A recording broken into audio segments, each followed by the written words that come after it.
Bonjour à tous et bonjour aux auditeurs de Radio Judaïka Strasbourg qui relisent ce programme simultanément.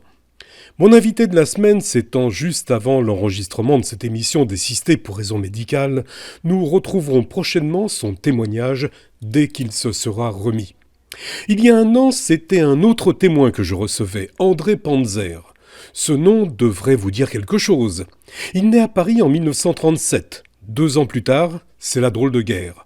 La France est envahie. Son histoire d'enfant caché, la réussite familiale, les événements, les personnages, les lieux qui ont marqué sa vie. Suivez-moi, il nous dit tout. Bonjour à tous.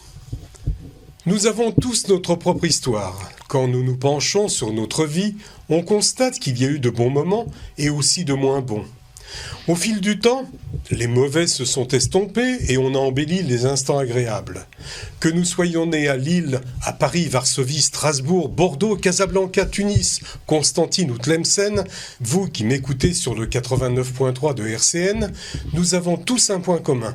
Nous avons décidé un jour de nous établir dans les Alpes-Maritimes et de rejoindre ceux qui y étaient déjà installés. Pourquoi ce choix ? Pourquoi cette destination ? Quelles sont les raisons, les événements, les aléas de la vie qui nous ont guidés jusqu'ici ? J'ai plusieurs fois posé ces questions à mes invités. À chaque fois, je suis toujours émerveillé par les récits de leur vie, les péripéties et les souvenirs qui remontent en eux et qu'ils me confient. André Panzer, bonjour. Bonjour. Si vous habitez à Paris et si vous avez la chance d'être ashkénaze, Panzer, c'est un nom qui vous évoque sûrement quelque chose. André, à quelle époque la famille s'est installée à Paris et d'où elle était originaire ? Eh bien, mes parents sont venus de Hongrie en 1932 et se sont installés à Paris. Pourquoi ils sont venus à Paris ? Ils sont venus à Paris parce qu'en Hongrie, ça n'allait pas, la situation pour les Juifs était difficile, donc la France était le pays de la liberté. Déjà à cette époque. Ouais. Ben oui. 32-33, c'était le début d'antisémitisme, du nazisme. Hein. Donc ils sont venus s'installer à Paris, et comme beaucoup d'autres Hongrois, et mon père a monté un restaurant à Paris, et jusqu'en 1940, il était à Paris. Alors, le petit André naît le 7 mars 1937 à Paris. Oui. Vous naissez dans le 19e arrondissement. Oui. Et le fameux restaurant dont vous parlez, il était où ? Dans le 18e, près du boulevard Barbès. Donc c'était le travail, la profession des parents ? Ils étaient tous les deux au restaurant ? Oui, tout à fait. Je pense que c'était un quartier, il y a eu beaucoup d'émigrés, beaucoup de Juifs émigrés qui habitaient dans le 18e. Du côté de Barbès ? Exactement. Ouais. Qu'est-ce que c'était leur spécialité ? C'était la spécialité. Ils ne connaissaient pas la cuisine française. Non, pas du tout. Donc automatiquement, c'était la cuisine hongroise, russe, yiddish. C'était très bon parce que dès que mon père a ouvert, il a eu un succès énorme. Et puis voilà. Barbès, c'était un quartier juif à l'époque déjà ? Je pense, moi je l'ai pas vécu, mais je pense qu'en 1932-33, il y avait beaucoup de Juifs des émigrés qui venaient habiter dans le 18e. Alors, c'est pas loin du boulevard Magenta, tu sais, les magasins de meubles, tout ça, les Lévitans, c'est tout ces relations, quoi. Il y avait beaucoup de Juifs dans le quartier. Qu'est-ce qu'il a encore, le petit Panzer ? Est-ce qu'il a encore des images de Barbès ? Pas du tout. Non, à cette époque, je suis né en 37, jusqu'à 40-41, quand mes parents sont partis se réfugier en zone libre, j'avais 3-4 ans, je me souviens pas du tout. Non, là, franchement, là, non. On en parlera un tout petit peu plus tard, on verra à quel moment vous commencez à avoir des images. André, vous êtes né donc en 37, comme je l'ai dit tout à l'heure. 2 ans plus tard, l'Europe est en guerre. En 1940, après les Pays-Bas, la Belgique et le Luxembourg, la France est envahie, l'armistice est signé le 22 juin, la France est coupée en deux par une ligne de démarcation. Alors, les auditeurs, effectivement, se souviendront de cette ligne de démarcation. Par contre, les téléspectateurs verront directement sur l'écran, puisque j'ai mis une petite carte. Donc, il y avait les 2/5 qui étaient libres et les 3/5 qui étaient donc occupés. Tout à fait. Que devient la famille Panzer ? Alors, mon père, en 1939, s'est engagé volontaire à Paris. Il est parti sur le front à l'est de la France. Et quelques mois après, en pleine guerre, avant l'armistice, ils étaient 300 ou 400 soldats, ils ont été abandonnés par les officiers. Oui, c'était la débandade. C'est ce qu'on appelait la drôle de guerre. Voilà, c'était la débandade, et mon père est parti, et il est rentré à Paris. Donc, et de 40 à 41, il était à Paris avec... il est retourné au restaurant ? Il est retourné au restaurant. Et qui est-ce qui le tenait ?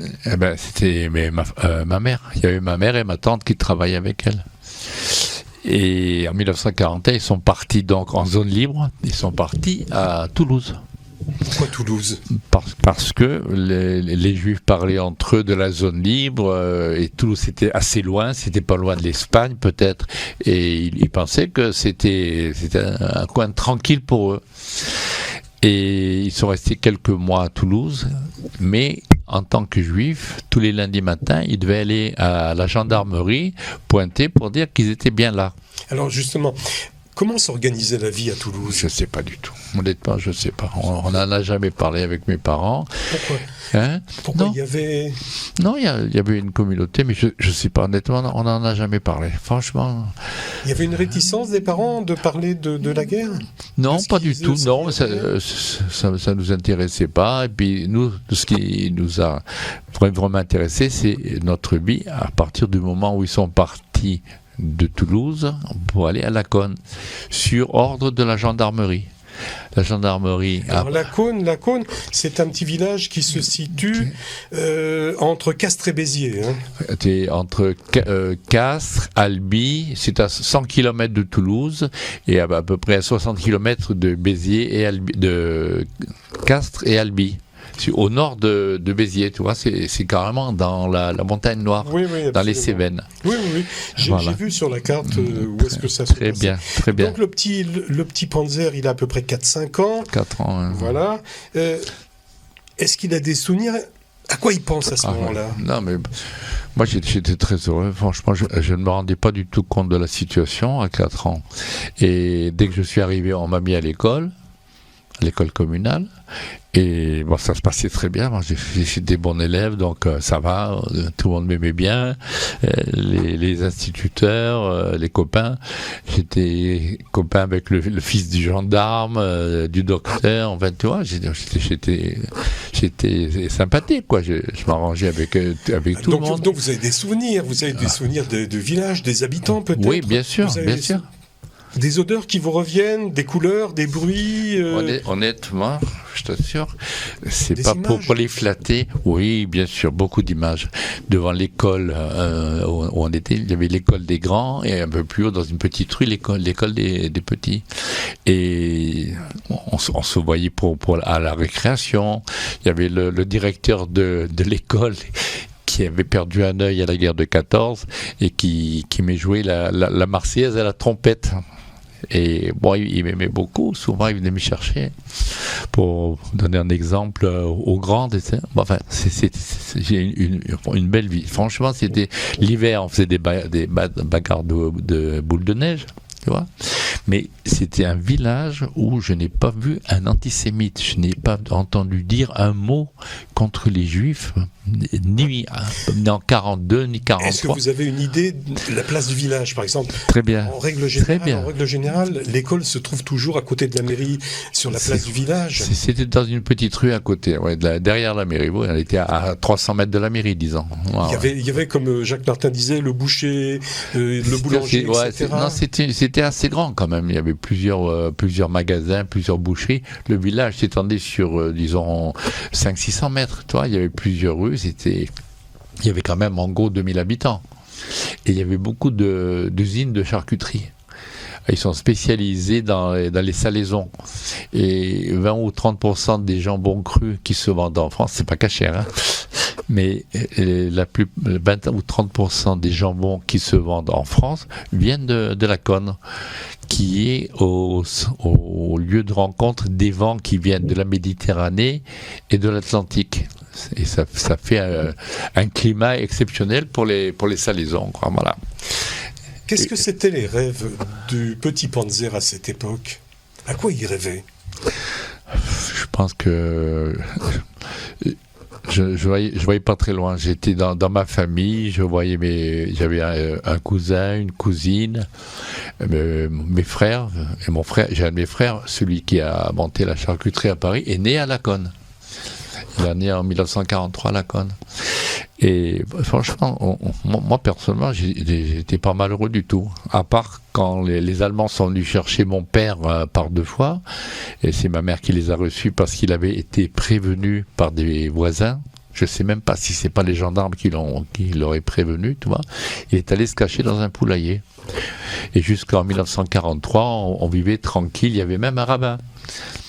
Il y avait une toute petite communauté, il y avait un rabbin, il s'appelait Claire Copper. Moi, je ne suis pas allé, j'étais trop petit, toi, j'avais 4-5 ans, mais je sais que mes frères sont allés là-bas. La même chose s'est passée ici, en arrière-pays, hein, justement, du côté, dans l'arrière-pays niçois. Ouais. Effectivement, il y a beaucoup de Juifs qui se sont retrouvés là-bas aussi. Ouais. Qu'est-ce qu'ils faisaient vos parents toute la journée Je sais pas. À quoi ils employaient leur journée?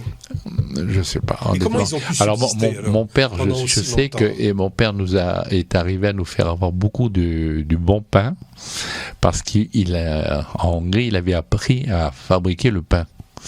Et chez les paysans, il leur demandait des pommes de terre et de la farine.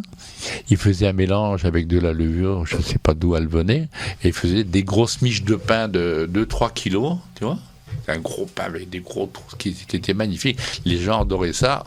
Bien sûr, mon père était très aimé parce que tout le monde avait envie qu'il leur fasse leur pain. Et bon, une partie de ce pain nous restait à nous. Il n'y a pas besoin de levure, on peut mettre ce qu'on appelle du levain dedans. Du levain, exactement. C'est-à-dire avec la farine, on crée de la levure. Exactement. Hein. Donc ça doit être ça, son truc à lui. Ouais. Non, et puis voilà, mais il n'avait pas vraiment d'activité. Hein. Je sais pour Pessah, il y avait un jardin public. Et dans ce jardin public, une vingtaine de familles juives, on allait à midi et on mangeait, il n'y avait pas de viande, mais on mangeait des œufs, des pommes de terre, des choses comme ça. Et on faisait notre Pessah comme ça là-bas. André, tout à l'heure, vous m'avez dit que il y avait d'autres familles juives dans le secteur, oui. Mais vous m'avez dit aussi qu'il y avait eu des déportations. Tout à fait. En fait, tous les lundis, les Juifs devaient aller à la gendarmerie pointer pour dire qu'ils étaient bien là. Et les Allemands, quand ils en avaient envie, ils venaient avec un camion, avec une liste, et ils déportaient les Juifs qu'ils voulaient. Mais au début, c'était, jusqu'en 1943, c'était plutôt des Belges, des Hollandais, des Suédois, des Anglais. Et jusqu'en 1943. Et à partir de 1943, enfin, les Allemands sont venus chercher mon père 2 fois. Et en 1943, on nous a dit, attention, maintenant, même les Hongrois, parce que mes parents étaient d'origine hongroise, ils vont emmener tout le monde. Ils sont déchaînés, ils vont emmener tout le monde. Donc, je ne sais pas comment mon père a connu un villageois qui avait une entreprise de maçonnerie, et je vois très bien l'image devant l'église à 5 heures du soir. Il nous a mis sur une camionnette. Moi, enfin notre famille à nous étions 5. Mes cousins, ils étaient 4. Et il nous a emmenés dans un hameau à 15 km de Laconne, dans la montagne. En 43 En 43. Et donc vous avez terminé la guerre. Vous avez été jusqu'à la fin de la guerre, comme ça, jusqu'en 45, dans ce caché, on n'existait plus. On n'existait plus. Personne ne venait là. L'année dernière, j'ai emmené tous mes petits enfants. En fait, on était faire un pèlerinage justement là-bas. Mais c'est vraiment un coin perdu. Il y avait 7 maisons. Et comme ma mère venait d'accoucher de mon jeune frère, le maire du hameau lui avait donné dans sa maison sa propre chambre. Et bon, franchement, les gens de la région étaient exceptionnels. Il y avait mon cousin qui pêchait bien, qui était un bon pêcheur. Alors il pêchait des truites toute la journée, et mon jeune frère, qui était tout jeune, on lui donnait à manger des truites. Et nous, je me souviens pas ce qu'on mangeait, mais on dormait dans un grenier sur du foin. Et il y avait des rats comme ça, hein. Il y avait des rats énormes. Mais voilà, ça s'est passé jusqu'en 1945. Et en 1945, nous sommes rentrés à Paris. Justement, pour revenir à la Cône-les-Bains, vous m'avez dit aussi que le maire du village, après la guerre, il avait créé une association. Tout à fait. Mais ça, c'était en 2005. En 2005, le maire de la Cône, celui qui a été élu, s'appelait André Cabrol. C'était le fils d'un fabricant de charcuterie que nous connaissions comme ça depuis 20-30 ans. Et il était très sympathique, et je ne sais pas comment il a appris l'histoire des Juifs de la Cône. Il a fait ériger une stèle devant l'église en marbre, en granit de 3 mètres de haut, sur lesquels il a fait graver le nom des 120 Juifs qui ont été déportés de la Cône. Et en même temps, Vous êtes retourné à la Cône depuis? Oui, moi tous les ans j'y suis retourné.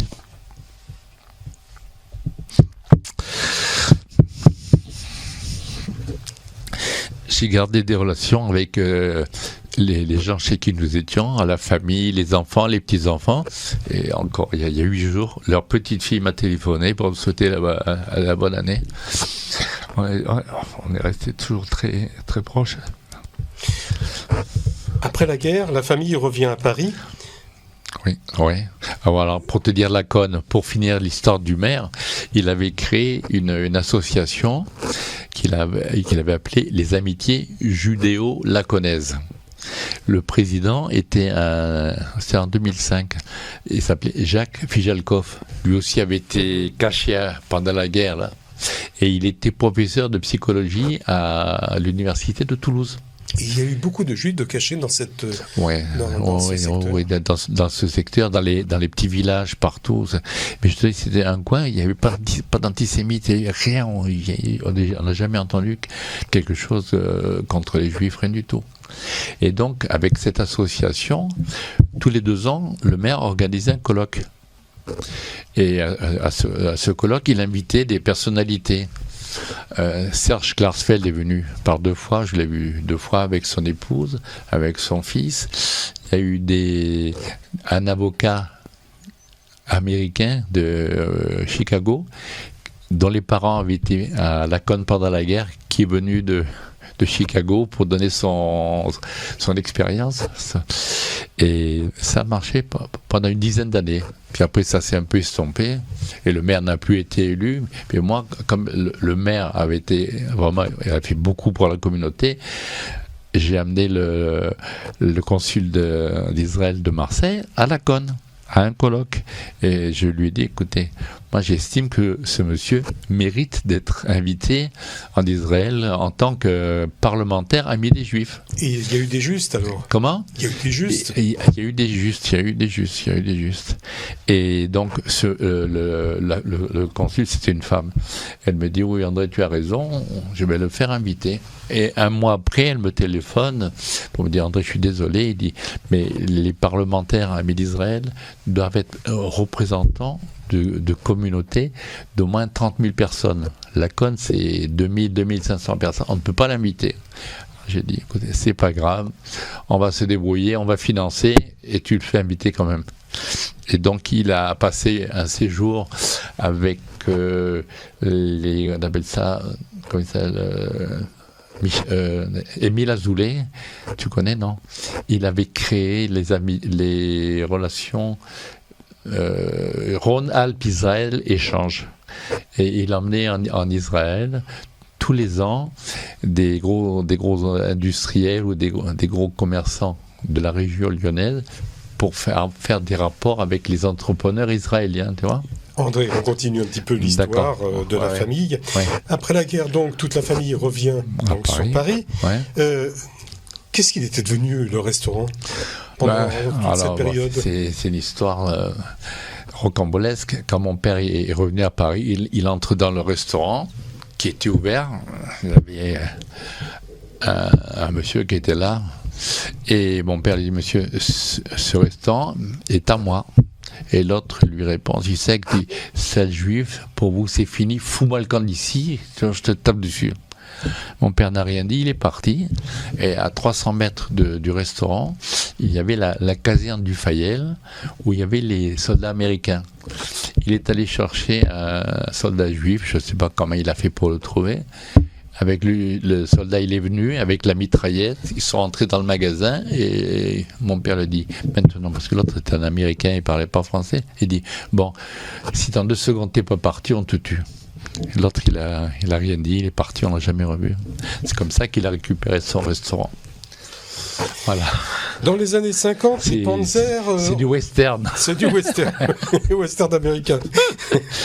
Donc, dans les années 50, donc, entre 45-50, pendant 5 ans... En 48. Voilà, dans les années 50, donc, les Panzers partent pour Marseille. Oui, en 48. Ils achètent et exploitent un restaurant dans le centre-ville. Tout à fait. Pourquoi avoir quitté Paris ? Le restaurant, il était plus rentable ? Non, le quartier était mauvais. Il y avait beaucoup de Maghrébins, des voyous. Il y avait plus de Juifs dans le quartier, tu vois. Ils étaient partis un peu en Israël, un peu dans d'autres quartiers, dans d'autres villes. C'est que le quartier n'était devenu ce qu'il est actuellement. Hein. Mais dans ces années-là, après la guerre, dans les années 50, il y a eu aussi des Juifs. Il y a eu une arrivée de Juifs. Oui. Comme par exemple mes parents, ils se sont fixés dans le 20e arrondissement, dans le 19e, dans le 20e. Ouais, dans le 18e, je te dis, c'était mauvais. Et mon père, peut-être qu'il en avait marre aussi de voir les têtes... Tu vois, des voyous qui se promenaient dans les rues. Tu sais, le quartier avait été démoli. Donc, en face de chez nous, il y avait des démolitions. On allait jouer là, tu vois. Et c'était assez triste. Et je ne sais pas comment. Mon père, par un copain, il a appris qu'à Marseille, il y avait de quoi faire. Il ne nous a rien dit. Et on s'est retrouvés à Marseille. Dans ce restaurant, il a loué un appartement. Alors justement, les autorités, l'élite, les notables marseillais viennent déguster les plats de la cuisine traditionnelle. Ça, c'était après, on n'a pas commencé. En quelques années, l'adresse du Dimitri devient à la mode et le tout Marseille retient sa table pour venir y dîner. Absolument. C'est ce que j'ai retenu quand on avait préparé l'émission. C'était après, parce qu'au début, Alex, quand on est arrivé, c'était la clientèle juive. C'est-à-dire qu'il y avait l'agence juive, l'ASIM, le consulat, qui venaient tous les employés, le consul, et les personnes qui passaient par Marseille, il y avait beaucoup de pauvres. Et quand il y avait un pauvre qui arrivait à Marseille, que ce soit le consul, soit ça le rabbin, soit ça quelqu'un de l'agence juive, on lui disait en yiddish, va chez le Hongrois et tu mangeras. Mon père, il le recevait, assieds-toi, grâce à Dieu. Il y a des centaines de personnes qui ont mangé chez lui et lui a fait ses affaires. Et 8 jours après l'ouverture de son restaurant, il était plein. Grâce à Dieu. Il faut se reculer un tout petit peu parce que sinon tu manges le micro. Ouais. Bon, alors quelles sont les personnalités ensuite quand le restaurant fonctionnait bien? Quelles sont les personnalités qui venaient? Il y a eu des grands avocats, Maître Pollack, Maître Paul Lombard, il y avait le professeur Grisoli, c'était le ponte de la médecine. Moi, quand je faisais dentaire, c'était la terreur des étudiants de médecine. Et moi, il me tapait sur l'épaule, André, comment tu vas, tout, tu vois. Non, c'était sympathique. André Panzer, vous avez 13-15 ans. On est au début des années 50. Décrivez-moi Marseille, parce que là, vous avez des images dans la tête. Oui, tout à fait. Décrivez-moi Marseille où vous vivez. C'était très sympathique. C'était une très belle ville. Il y avait sur la Canebière, le Vieux-Port. Moi, j'allais au lycée Thiers. C'était un des bons lycées de Marseille, sur la Canebière, en haut de la Canebière. Et c'était une ville qui était très bien fréquentée. Hein. Ça se passait bien. Il y avait pas de. Encore comme on voit dans Marius, César, etc. C'était ça. C'était ça, mais en moderne. Tu vois, les gens se promenaient sur le Vieux-Port, la Canebière, c'était plein de cafés. Tout ça, ça a disparu maintenant. Ça n'a rien à voir. Il y en a encore. Hein. Oui, bien sûr, mais c'est pas du tout l'ambiance qu'il y avait à l'époque. Exactement. Alors, quand on a 18-20 ans, ensuite, on fait un petit saut comme ça. Oui. Quand on habite Marseille, à quoi on aspire? Monter à Paris? Pas du tout. Non, moi j'ai fait mes études de dentiste à Marseille et bon, ça s'est très bien passé. J'étais très bien avec le chef de service de l'hôpital de la Conception qui s'appelait Guy Achard, qui venait manger au restaurant 2-3 fois par semaine. Voilà. Et il m'a enlevé de la fac. Il m'a dit, André, en 4e année, tu vas pas à la fac, tu prends les cours de théorie à la fac et tu viens tous les matins à la consultation avec moi à l'hôpital. Et bon, moi j'ai terminé ma 4e, 5e année à l'hôpital. quand j'étais en 5e année, il me Attendez, laissait vous allez un petit peu trop vite. Moi, ce que je voudrais savoir, c'est comment, quand on a 18-20 ans, c'est un petit peu le temps de l'insouciance, mais c'est aussi le temps du mimétisme. On veut ressembler à quelqu'un. Vous aviez un modèle à l'époque ? Pas vraiment, non. On avait d'autres soucis que de passer à un modèle. Non, mais on avait notre vie, quoi. Il fallait travailler, il fallait arriver. On travaillait jusqu'à quand j'ai préparé mon PCB, je travaillais tous les jours avec des copains. Vous n'aviez pas une passion ? Non, franchement, musique, le piano. Oui, non, la musique, bien sûr. Oui, la musique, bien sûr. La musique, le cinéma, bien sûr, comme tout le monde. Mais on pensait en nous-mêmes qu'il fallait travailler pour arriver à quelque chose, quoi. Parce qu'on sortait de nulle part, en fait. Et avec pas mal de mes amis, on travaillait. Et pas de rêve. Non, franchement, non. C'est un des plus terre à terre, toi. C'était. Oui. Ah ouais, c'était la vie, quoi. Il fallait survivre, il fallait se faire une situation, et on réfléchissait pas, en fait. On travaillait, on faisait ce qu'il fallait, et puis on réussissait, c'est tout. André Panzer, qui a commencé donc ses études à Paris, vous étiez enfant, tout à fait. Les poursuit à Marseille, il passe et réussit brillamment les examens, dont la première année de médecine, mais au lieu de s'orienter naturellement vers l'hôpital, il préfère la dentisterie. Alors ça, c'est un peu en arrière. Qu'est-ce qui vous a fait bifurquer ? Je t'explique, j'ai pas bifurqué après, mais avant. Au restaurant, tous les jours, il y avait eu 15 ou 20 étudiants. Vers la médecine, hein, absolument. Et au restaurant, tous les jours, il y avait une vingtaine d'étudiants qui venaient manger à midi. Et j'ai connu un garçon avec qui j'ai beaucoup sympathisé, il s'appelait Jacques Grumman. C'est un grand costaud, un grand sportif, il avait 3 ans de plus que moi. Et lui, il était en dentaire.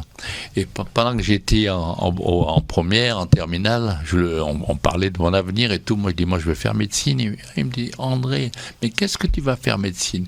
Tu vas avoir des soucis, on va te réveiller la nuit, tu vas avoir les urgences. Fais comme nous, tu fais dentaire, le soir, tu fermes ton cabinet à 19h et tu es tranquille. Et je me le suis laissé influencer. Et ce monsieur est devenu mon beau-frère. Voilà, j'ai épousé sa sœur. Voilà. Allez, ça m'a gêné parce qu'au départ, j'étais très attiré par la chirurgie, tu vois.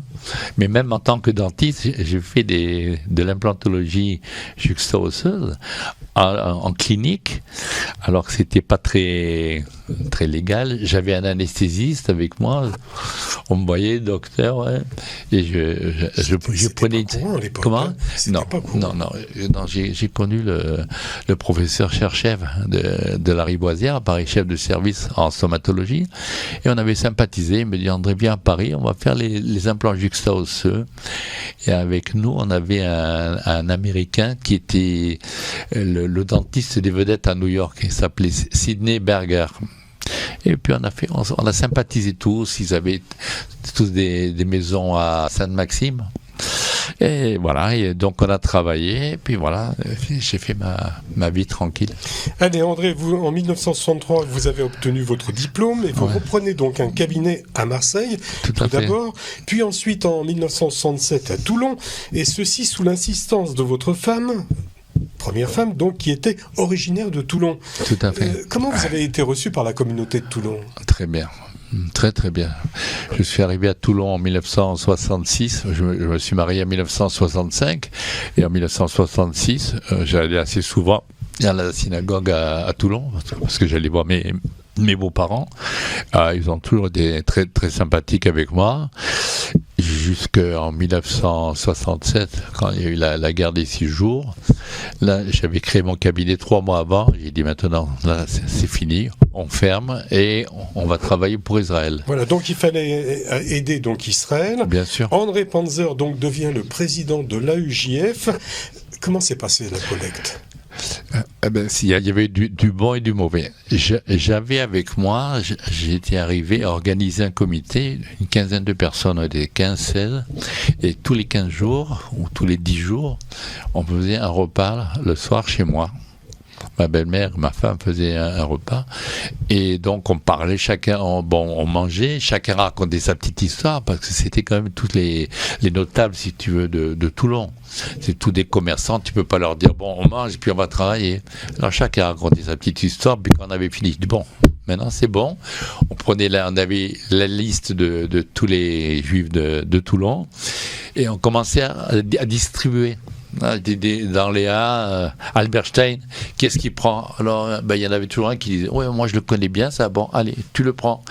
Et jusqu'à 1h du matin, 2h du matin, tant qu'il fallait, on distribuait tout. Et on a fait des belles collectes, grâce à Dieu. Alors on a beaucoup d'argent. Donc, en tant que président de la UJF, vous avez sûrement côtoyé bon nombre de personnalités, des personnalités israéliennes de tout premier plan. Bien sûr, bien sûr. Chaque année, nous avions une ouverture de campagne. Et ça se faisait à l'hôtel, chez moi, et à l'hôtel La Tour Blanche. C'était à 200 mètres de chez moi. C'était sur le Mont Faron, on était sur les hauteurs, un très bel hôtel. Et tous les ans, la UJF m'a envoyé d'Israël une personnalité. Et notamment, j'ai eu chez moi Yitzhak Rabin, Shimon Peres, Meir Rosen. L'ancien ambassadeur. Oui, exactement. Et Meir Rosen, quand il devait venir à Toulon pour l'ouverture de campagne, les renseignements généraux me téléphonent, disent, Monsieur Panzer, on a un petit souci. Monsieur Rosen ne connaît pas Saint-Tropez et il souhaiterait passer la journée de dimanche avant votre soirée à Saint-Tropez. J'ai dit, il n'y a pas de souci. On est allé le prendre à l'aéroport, une voiture de police devant, une voiture de police derrière moi. On a passé la journée à Saint-Tropez, au restaurant, les 4 policiers à côté de nous, et le soir on est rentré, et on arrive à la mairie de Toulon. Le maire était Maurice Arex. C'est un monsieur, pour nous, il a été super. Il a eu des petits ennuis parce qu'il était proche d'un certain Farget, tu sais, du milieu, exactement. Et bon, donc Arex nous reçoit dans son bureau, Meir Rosen et moi, et nous parlons, puis au bout d'une demi-heure, 3/4 d'heure, le maire dit à Rosen, et dit, Monsieur l'ambassadeur, vous avez un Français très châtié, vous parlez très très bien le français. Oui, c'est vrai qu'il parlait bien. Et Meir Rosen lui dit, oui, monsieur le maire, je ne vous ai pas dit, il dit, j'ai fait Sciences Po à Paris avec Jacques Chirac. C'était sympathique. André, en dehors de la UJF, vous agissez aussi au sein du consistoire de Toulon. Bien sûr. Et vous êtes à l'origine du Bnei-Brit de cette ville. Tout à fait. Vous vous êtes senti toujours proche des organisations juives, en fait. Oui, je crois que le passé que j'ai eu, tu vois, entre ma jeunesse, la conne et tout, ça m'a marqué. Donc j'ai senti que j'avais besoin de me retrouver toujours dans un milieu juif et d'aider les juifs qui n'avaient pas les moyens. Parce que je voyais à Toulon, tu avais beaucoup des rapatriés d'Afrique du Nord qui arrivaient, les pauvres, ils étaient perdus, ils trouvaient rien. Et donc j'ai toujours essayé de faire des soirées pour que tout le monde puisse participer et se sentir dans une communauté, dans une famille, quoi. On arrive presque à la fin de cet entretien. À Paris, il y a eu aussi un Panzer rue des Rosiers. C'est mon jeune frère qui a 5 ans de moins que moi. Le pauvre, il est décédé il y a 1 an. Et en 1980, mon frère aîné a gardé le restaurant de mes parents à Marseille. Et lui est allé à Paris pour essayer de faire une situation. Il a bien réussi, hein, parce ouais, que c'était connu. Mais il a commencé, tu sais, d'abord il a loué un local qui était à la rue des Rosiers, qui appartenait à un Polonais d'un certain âge, qui lui a loué son magasin, et finalement il lui a vendu, et mon frère de 1980 à 2010 est resté dans ce magasin. Il a eu une renommée assez importante dans la communauté juive de Paris. Et après, il est parti en Israël, il s'est remarié avec une Israélienne. Il est parti en Israël à Netanya, où il a monté une charcuterie. Et c'est son fils a monté une charcuterie avenue Paul Doumer, et qui existe toujours. C'est Nicolas, mon neveu. Voilà, tu sais tout sur la famille Panzer de Paris. André, depuis 2019, vous avez choisi de vous établir à Cannes. Oui. Pourquoi vous avez choisi Cannes ? Parce que à Toulon, il se passe rien en fait. La communauté a beaucoup diminué, beaucoup de gens ont fait leur alia, sont partis. Les jeunes qui ont étudié sont beaucoup partis à Paris, tu sais, après avoir fait les études, ils ne reviennent pas. À Paris, à Nice. Voilà, c'est surtout Paris. Et bon, j'ai pensé que c'était plus sympathique parce que la famille de mon genre ont un appartement à Cannes. Depuis 10 ans. Ma fille, une de mes filles, s'est mariée à Cannes, ici, à cette synagogue. Et j'ai pensé que je vais venir à Cannes, voir un petit peu si ça me plaît. Je suis venu avec ma compagne à Cannes. Pendant un an, nous avons loué des appartements et tout. Puis on s'est dit, ça nous plaît, on va acheter quelque chose. Et en plus, elle a retrouvé une cousine. Exactement, la cousine de ta femme. Exactement, voilà. Et André, c'est comme ça qu'on est arrivé à Cannes. Sauf votre modestie, ce sera ma dernière question. Dis-moi. De quelle action vous êtes le plus fier et est-ce que vous avez un regret ? De quoi vous êtes le plus fier ? Le plus fier, je pense, c'est les soirées que j'ai passées avec Isaac Rabin et Shimon Peres et Meir Rosen. Parce que on travaillait pour Israël, on avait des très bons résultats, on se battait. Tu sais ce que c'est se battre ? On arrivait chez des commerçants qui avaient des bons magasins et tout, et ils avaient le culot de nous dire vous savez, monsieur Panzer, vous venez me voir. Mais j'allais jamais seul, j'avais toujours 3 ou 4 notables de Toulon avec moi, tu vois, des commerçants convaincus comme moi. Ils nous disaient, moi je suis un pauvre rapatrié, j'ai pas les moyens, tout.